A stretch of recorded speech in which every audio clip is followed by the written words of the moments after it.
हमारे यहाँ सिस्टम में कुछ बेईमान भ्रष्ट लोग ऐसे हैं जो हर तरह की परीक्षा में सेंध लगा के वहां से कुछ अपने लिए हासिल करना।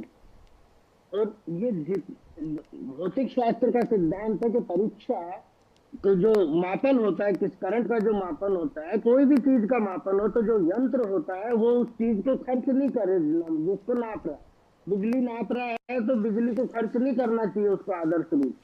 तो परीक्षा भी जो चीज नापने के लिए है उसको नापने के अलावा और कुछ खर्च नहीं करेगा तो हमारे बच्चों की जिंदगी ही खर्च हुए जा रही है।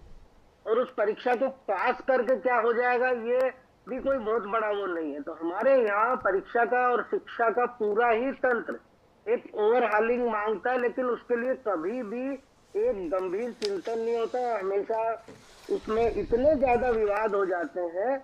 अब परीक्षा, डॉक्टरी की परीक्षा के लिए कैसी तैयारी होनी चाहिए, प्रशासनिक कैसी होनी चाहिए, इंजीनियरिंग के लिए कैसी होनी, सब चीजों के लिए। और एक न्यूनतम, जब नीट की परीक्षा चालू की थी तब भी बहुत ज्यादा हुआ था और अभी भी तमिलनाडु में इसके विरोध की बात हो ही रही है कि, और बहाना क्या बनाया जा रहा है कि हमारे तमिल भाषी विद्यार्थियों को इससे नुकसान होगा।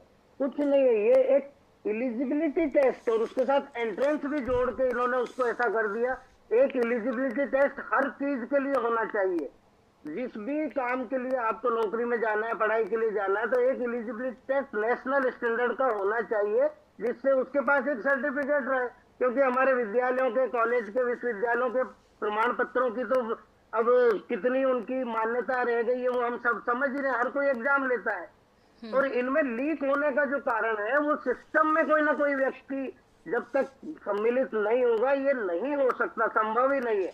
मैंने लगभग 36 साल नौकरी में, विद्यालयों में भी, डायरेक्टरेट में भी कई तरह की परीक्षाओं के काम में देखा है कि यदि आप चाहे तंत्र में बिल्कुल के नहीं नहीं होने दिया जाएगा तो बहुत मुश्किल है उसमें सेंधमारी कर पाना। जी। लेकिन कहीं ना कहीं कोई ढीला सूत्र छोड़ा जाता अपने ही लोगों के लिए या अपने लाभ के लिए।